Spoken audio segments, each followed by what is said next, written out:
ଜାଣିଛନ୍ତି ନା ସାଙ୍ଗମାନେ, ଆମ ସ୍ତ୍ରୀ ଲୋକମାନଙ୍କୁ କ'ଣ ଡ୍ୟୁଟି? ରାନ୍ଧିବା ଡ୍ୟୁଟି।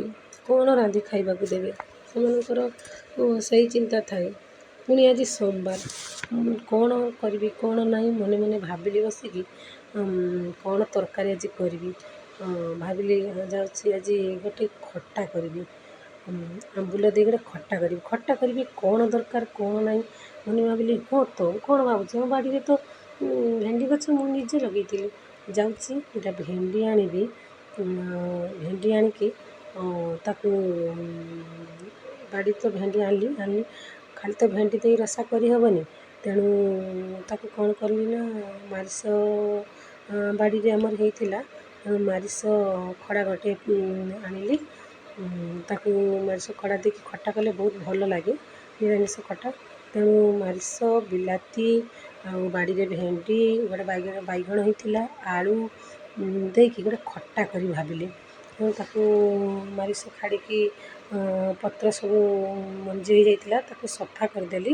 ଭଲ ଭାବରେ ସଫା କରି କାଟିଦେଲି, ତାକୁ ଭଲ ଭାବରେ ଦାଣ୍ଠି ସବୁ ସଫା କରିଦେଲି।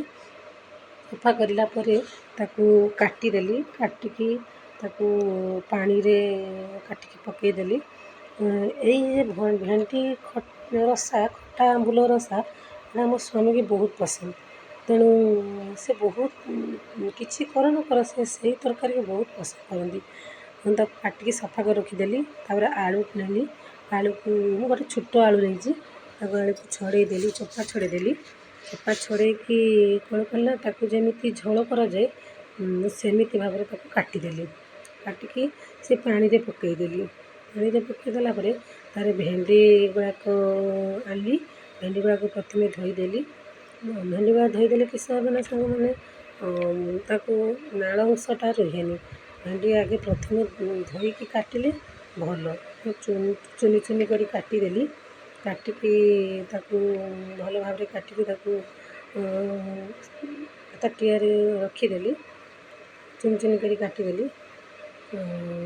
କାଟିଲା ପରେ ତା'ପରେ ବାଇଗଣରେ ଥିଲା, ବାଇଗଣଟାକୁ ବି ଭଲ ଭାବରେ ତାକୁ କାଟିକି କାଟିକି ସଫା କରି ରଖିଲି।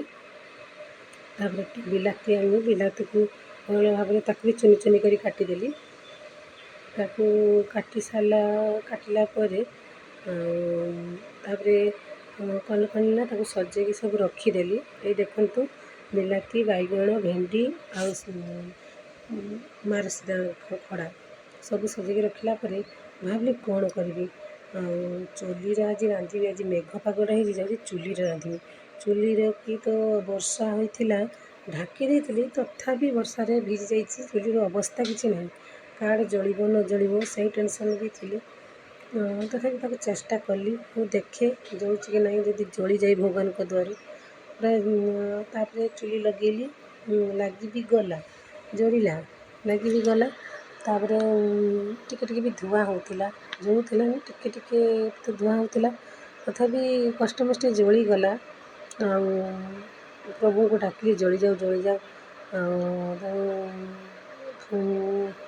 ଫୁଙ୍କିଦେଲି, ତାକୁ ନମସ୍କାର ବି ମୁଁ ଟିକେ ଜଳିଯାଉ ଚୁଲି ଅଗ୍ନି ଦେବତା। ଆଉ ତେଣୁ ଜଳି ବି ଗଲା, ଯାହା ହଉ ଅଗ୍ନି ଦେବତାଙ୍କ ଦୟାରେ ଜଳି ବି ଗଲା। ଜଳିଗଲା ପରେ କଢ଼ାଟା ଆଣିକି ଚୁଲିରେ ବସେଇଲି। ଚୁଲିରେ ବସେଇକି କ'ଣ କଲି ନା ପାଣି ସେଣେ ଦେଲି, ପାଣି ପକେଇକି 1.5 ମଗ୍ ପାଣି ଦେଲି। ସେଥିରେ ଲୁଣ ଟିକେ ପକାଇଲି, ଲୁଣ ପକାଇଲା ପରେ ହଳଦୀ ଟିକେ ପକାଇଲି। ହଳଦୀ ପକାଇ ସାରିଲା ପରେ ସେ ଯେ ରଖିଥିଲି ମାରିଷ ଖାଡ଼ି ଆଳୁ ପକାଇଦେଲି। ତାକୁ ଟିକେ ସିଝିବା ପାଇଁ ଛାଡ଼ିଦେଲେ, କାରଣ ନ ସିଝିଲେ ତ ଭଲ ଲାଗିବନି। ଟିକେ ପାଣିରେ ହାଫ୍ ସିদ্ধ କରିଦେବାକୁ ପଡ଼ିବ, ସେ ଭଲ ଲାଗେ। ଆମ୍ବୁଲ ରସରେ ଭଲ ଲାଗେ। ତେଣୁ ମୁଁ ସୋରିଷ, ଶୁଖିଲା ରାଗ, ଜିରା ଦେଇକି, ସୋରିଷ ଟିକେ କମ୍ ଭାବରେ ନେଇଥିଲି, ଜିରା କମ୍ କରି ନେଇଥିଲି, ଆଉ ଶୁଖିଲା ରାଗ ଦେଇକି ତାକୁ ବାଟିଦେଲି ଭଲ ଭାବରେ, ପିନ୍ ଭାବରେ କରିକି ବାଟିଦେଲି। ବାଟି ସାରିଲା ପରେ ସିଆଡ଼େ ଚୁଲି ବି ଜଳୁଛି, ଧୂଆଁ ବି ହେଉଛି। ଆଉ ମୋତେ ଚୁଲିରେ ରାନ୍ଧିବାକୁ ବହୁତ ଭଲ ଲାଗେ। ଆଉ ମୋର ମାଲିକ, ମୋର ବାବୁ ଆମର ରାନ୍ଧିବାକୁ ମନା କରନ୍ତି, ଚୁଲିରେ କାହିଁକି ରାନ୍ଧୁଛୁ। ଆଉ ତଥାପି ନ ମାନିକି ମୁଁ ରାନ୍ଧେ। ମେଘ ପାଗ ହେଇଥିଲା ଟିକେ ରାନ୍ଧିବାକୁ ଭଲ ଲାଗିଲା, ରାନ୍ଧିଦେଲି। କିନ୍ତୁ ବେଳେବେଳେ ଖରା ବି ହେଉଥିଲା, ଏତେ ଜୋର ଖରା ହେଉଥିଲା ମାନେ କହିହେବନି। ମୁଁ ଭାବିଲି ମେଘ ପାଗ ହେଇଛି ରାନ୍ଧିଦେବି, ନା ସେ ବି ହେଲାନି। ଆଉ ସବୁ ସଜ କରିକି ରଖିଛି ଦେଖନ୍ତୁ। ତାପରେ କ'ଣ କଲି ନା ତେଲ ଟିକେ ପକାଇଦେଲି। ତେଲ ପକାଇଲା ପରେ ବଡ଼ି ଚାଟି ପକାଇଦେଲି, ତାକୁ ଭଲ ଭାବରେ ନାଡ଼ିକି ଭାଜିଦେଲି। ନାଲ ହେବା ପର୍ଯ୍ୟନ୍ତ ତାକୁ ଭାଜିଦେଲି। ପୁରା ନାଲି ହେଇଗଲେ ବଡ଼ି ଆଉ ରସାରେ ଆଉ ଭାଙ୍ଗେନି, ମାନେ ଯେମିତି ଗୋଟିକା ଅଛି ସେମିତି ଗୋଟିକା ହିଁ ରହେ। ତେଣୁ ତାକୁ ଭଲ ଭାବରେ ଭାଜିକି ନାଲ ହେବା ପର୍ଯ୍ୟନ୍ତ ଭାଜିକି କାଢ଼ିଦେଲି। କାଢ଼ିଲା ପରେ କ'ଣ କଲି ନା ଆଉ ସେଇଥିରେ ଯେ ତେଲ ଯେତିକି ବେଶୀ ହୋଇଥିଲା ସେଇ ତେଲରେ ଭେଣ୍ଡି ଯେ କାଟିଥିଲି ସେ ଭେଣ୍ଡିକି ପକାଇଦେଲି।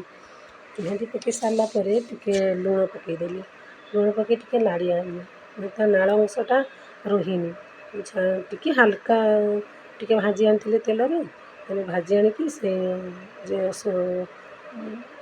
ସିଦ୍ଧ କରିଥିଲି ଯେ ଆଳୁ ଆଉ ସବୁ ମାଂସ କାଢ଼ି ରଖିଦେଲି। ତାପରେ ଟିକେ ତେଲ ପକାଇକି ଶୁଖିଲା ରାଗ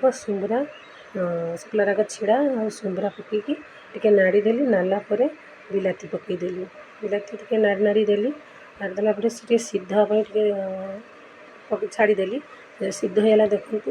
କିଛି ସମୟ ପରେ ସିଦ୍ଧ ହେଲା ପରେ ତାକୁ ଘାଣ୍ଟି ଦେଲି, ଚଟୁରେ ଘାଣ୍ଟି ଦେଲି। ପୁରା ଭର୍ତ୍ତା ଯେମିତି ଆଳୁ ଭର୍ତ୍ତା ହୁଏ ସେମିତି ଘାଣ୍ଟି ଦେଲି, ପୁରା ଘାଣ୍ଟିଗଲା। ତାପରେ ଯେ ମୁଁ ରଖିଥିଲି ଆମ୍ବୁଲ ଆଉ ସେନେ ଯେ ଜିରା ଆଉ ସୋରିଷ ଯେ ବାଟିଥିଲି, ସେଥିରେ ଆମ୍ବୁଲ ପକାଇକି ହଳଦୀ ଲୁଣ ପକାଇକି ତାକୁ ଗୋଳେଇ ଦେଲି। ଗୋଟେ ଟମାଟୋ ହେଇ ଆସିଲାନି, ତେଣୁ ଯେ ସଜେଇକି ରଖିଥିବା ପାଣି ଢାଳିଦେଲି। ଢାଳିଦେଲା ପରେ ଫିର୍ 2 ମଗ ପାଣି, 2 ମଗକୁ 3 ମଗ ଯାହା ପାଣି ନାଗିବେ ଆପଣ ସେ ଅନୁସାରେ ଦେବେ। ତେଣୁ ଆମର କମ୍ ଲୋକ, ତେଣୁ କମ୍ ପାଣି ଦେଇଥିଲି। ତେଣୁ ଦେଖ ହେଇଗଲା। ତେଣୁ ତାକୁ ଟିକେ ଲୁଣ ପକାଇଦେବା। ତାପରେ ହଳଦୀ, ଏମିତି ଲୁଣ ହଳଦୀ ପକାଇକି ତାକୁ ଟିକେ ଭଲକି ନାଡ଼ି ଦେଇକି ତାକୁ କ'ଣ କଲି ନା ଟିକେ ଫୁଟିବା ପାଇଁ ଛାଡ଼ିଦେବା। ଫୁଟି ଆସିବ। ଫୁଟି ଆସିଗଲା ପରେ ଯେତେବେଳେ ଉତ୍ତର ଫୁଟି ଆସିଯିବ ସେଇ ସମୟରେ କି ଭେଣ୍ଡି ଆଉ ଯେତେ ସବୁ ଯେ ରଖିଥିଲେ ଭେଣ୍ଡି ଆଳୁ ମାରିଚ ଖଡ଼ା ଆଉ ବିଲାତି ବଡ଼ି ସବୁକୁ ପକାଇଦେବା। ପକାଇ ସାରିଲା ପରେ ସେ ବି ଟିକେ ଫୁଟି ଆସିବ, କାରଣ ଭେଣ୍ଡି ବି ତ ଟିକେ ଖାଲି ହାଲକାର ଭାଜିଥିଲେ ନା, ସେ ଟିକେ ସିଦ୍ଧ ହେବ। ତେଣୁ ତାକୁ ଟିକେ ଭଲକି ଭାବରେ ସିଦ୍ଧ କରିଦେଲା ପରେ ଦେଖନ୍ତୁ ହେଇ ଆସିଲାନି। ଆଉ ତାକୁ ଏବେ ବାହାର କରି ଆଣିବା। ଦେଖନ୍ତୁ ମୋର କେମିତି ଦିଶୁଛି, ବହୁତ ସୁନ୍ଦର ଦିଶୁଛି। ତେଣୁ ଆପଣମାନେ ଯଦି ବେଶୀ ପାଣି ରଖିବାକୁ ଚାହାନ୍ତି ତେଣୁ ପାଣି ରଖିପାରିବେ। ମୁଁ ବେଶୀ ପାଣି ରଖିନି, ସେମିତି ଟିକେ କମ୍ ରଖିଛି। ତେଣୁ ତାପରେ ମୁଁ ଯେତେବେଳେ ରାନ୍ଧୁଥିଲି ସେତେବେଳେ କଲ୍ ଆସିଥିଲା ଯେ ଗ୍ରୁପ୍ରେ ଆମର ଯେ ସ୍ୱୟଂ ସହାୟକ ଗୋଷ୍ଠୀରୁ କଲ୍ ଆସିଲା, ବ୍ୟାଙ୍କକୁ ଯିବାକୁ ପଡ଼ିବ, ଦସ୍ତଖତ ଦେବାକୁ ପଡ଼ିବ। ତେଣୁ ମୁଁ ଜଲ୍ଦି ଝାଡ଼ୁ ମାରି ପାଣି ଟ୍ୟୁବୱେଲ୍ର ପାଣି ବାଲ୍ଟିରେ ଭର୍ତ୍ତି କରିକି ଆସିଲି। ଛୁଆ ଗାଧୋଇବ। ଦେଖ ବ୍ୟାଙ୍କର କେତେ ଭିଡ଼ ଅଛି। ଆଉ ଯେ ଗ୍ରୁପ୍ର ଯେ ନବୀନା ସାର୍ ଦେଇଥିଲେ ଶାଢ଼ୀ, ସେ ଶାଢ଼ୀ ପିନ୍ଧିକି ଛିଡ଼ା ହେଇଛନ୍ତି। ଆଉ ମୁଁ ବି ବ୍ୟାଙ୍କରୁ ଆସିଲା ପରେ ଛୁଆ ଖାଇକି ସ୍କୁଲ ଚାଲିଗଲାନି। ମୋତେ ବି ତ ବହୁତ ଜୋରରେ ଭୋକ ଲାଗିଲା, ଡେରି ହେଇଗଲାନି। ଆସିକି ଖାଇବାକୁ ବସିଗଲି। ସେଦିନ ଗୋଟେ କଞ୍ଚା ରାଗ ଦେଇ ଗୋଳେଇକି ପୁରା ଖାଇବାକୁ ମୋତେ ବହୁତ ଭଲ ଲାଗେ। ମୁଁ କଞ୍ଚା ରାଗ ଆଣିଲି, ଗୋଳେଇ ଦେଲି, ପୁରା ଟେଷ୍ଟ ବହୁତ ଭଲ ଲାଗେ। ଆପଣମାନେ ଖାଇବେ, ବହୁତ ଭଲ ଲାଗିବ ଟେଷ୍ଟ। ପୁରା ବହୁତ ରାଗ ହୁଏନି କିନ୍ତୁ ଭଲ ଲାଗେ ଖାଇବାକୁ। ତେଣୁ ଖାଇଲି, ବହୁତ ସୁନ୍ଦର ଲାଗୁଛି। ତେଣୁ ଆପଣମାନେ ବି ଖାଇବାକୁ ରାନ୍ଧିକି ଖାଆନ୍ତୁ, ବହୁତ ସୁନ୍ଦର ଲାଗିବ। ଆଉ ମୋ ଚ୍ୟାନେଲ୍କୁ ସବସ୍କ୍ରାଇବ୍ କରନ୍ତୁ, ଲାଇକ୍ କରନ୍ତୁ, ସେୟାର୍ କରନ୍ତୁ।